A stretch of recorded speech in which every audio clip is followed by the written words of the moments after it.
Nkwanirizaako nate webale kwekumira ku mayingo gano. Ye n'omuhozi Kainerugaba nate avuddeyo n'alangirira ng'agamba nti ayagala maama we Janet Museveni abeere ng'asikira kitaawe obukulembeze singa aba ng'avuddeko.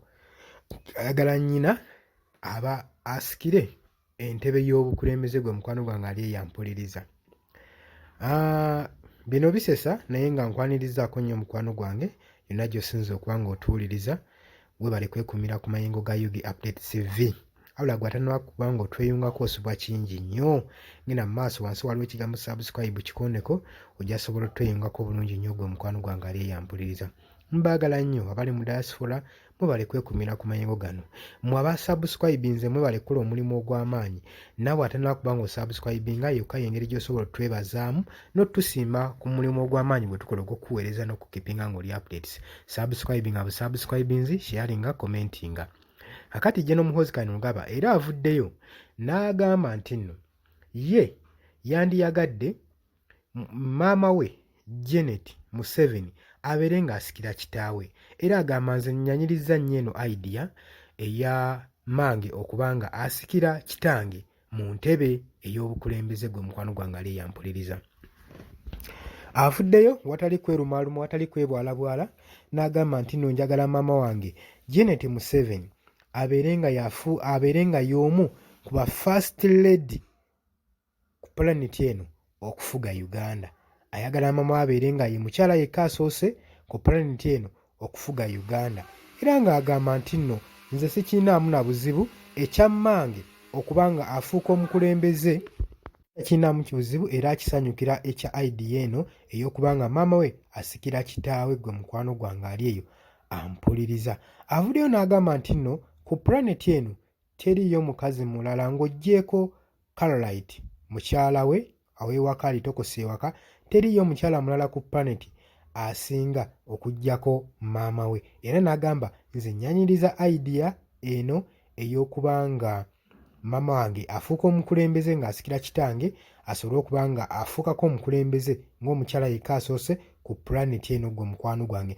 Jjukira je n'omuhozi Kainerugaba omwezi oguwedde yasuulawo ambitioni ze ez'okufuuka omukulembeze w'eggwanga n'adda emabega wa kitaawo kubanga amusapootinga mu kibiina kye ekya NRM oluvannyuma lw'okulangirirwayo okufuuka Chief of Defence Force gwe mukwano gwange ali eyampuliriza. N'asobola okuba nga asuulawo ambitioni ez'okufuga eggwanga lino n'asalawo abakenge mukazi we abakenge kitaawe Mwami Yoweri Kaguta Museveni. Kaakati mu ngeri era y'emu alabiseeko ku mikutu ng'ajja awulikibwako ku social media platforms ez'enjawulo ng'ajja ayogera ebigambo eby'ensimattu kubanga jo juzi yavuddeyo n'agamba nti no ye alaba Mathias Mpuuga former leader of opposition okuba nga presidential figure era nga ye yandibadde amwagaliza okukwata entebe y'obukulembeze bwe mukwano gwange. Ate era mu ngeri y'emu avuddeyo n'agamba nti no ye alaba nga takirinaamu buzibu ekyannyina okuba nga afuuka omukulembeze kubanga naye alaba nga abugwanira. Era teyakomye okwo, ku social media yayongeddeko ng'agamba nti Robert Kyagulanyi Ssentamu oyo kitange Mwami Yoweri Kaguta Museveni akalulu akajja ak'omwaka 2026 agenda kuba nga amumegga amuwangulira ddala gwe mukwano gwange ali eyo ampuliriza. Era n'agamba tebakyeraliikiriddemu yadde kubanga ye Robert Kyagulanyi Ssentamu tugenda kuba nga tumuwangula gwe mukwano gwange ali eyo ampuliriza. Gwe ebintu nga w'obiraba olowooza ki kusinziira ku bintu gye n'omuhozi Kainerugaba byapositinga ne byagezaako okutangaaza eggwanga? Kiba kiraganga eno ensi yafuuka ey'okugabanyizibwa, nti eno ensi yafuuka yansikirano. Ye n'omuhozi Kainerugaba kyagezaako okuba nga ategeeza. Jjukira nti nno lino eggwanga lirina constitution waali alifuga ssaako ne demokulasiya. Eno ensi si yansikirano nti omwami waagivaako omukyala yakwatamu, nti oba taata wavaako omwana yakwatamu. Ekyo ekintu tugenda kirwanyisa nnyo ddala nnyo nga w'okiwulira nga we bazze batyoboola ssemateeka ne baggyawo ekkomo ku myaka, ne baggyawo ekkomo mu term limits. Ebyo byonna bigenda kuba nga biri restoringibwa okuzza ssemateeka w'eggwanga eppya. Gw'olowooza ki mukwano wange gwali eyo? Nyinza okuba nga neno neererejja nga gw'olina ndowooza ndala nga gw'osapootinga n'okugenda nayo ekintu nakyo mu maaso. Kuba kaakati muhozi wavayo n'agaana asapootinga maama we okuba nga afuuka omukulembeze w'eggwanga.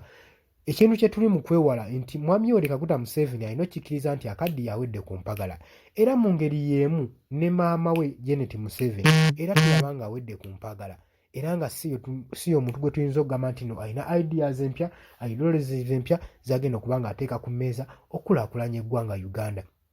Oba okitegeera gwe omukwano gwange ali eyampuliriza bwe mba nga nnyina wempabyemu oli waddemu okuntereezamu naye nza okusinziira ku ndowooza yange endowooza yange eyo sikiwagira wadde n'omulundi n'ogumu n'ogw'eddagala leka abantu beesalirewo ani mukulembeze gwe baagala okuteekako ani gwe baagala obbafuga ani gwe balabamu obusobozi obutwala eggwanga mu maaso nga constitution y'eggwanga eno bw'atulagira gwe omukwano gwange ali eyampuliriza.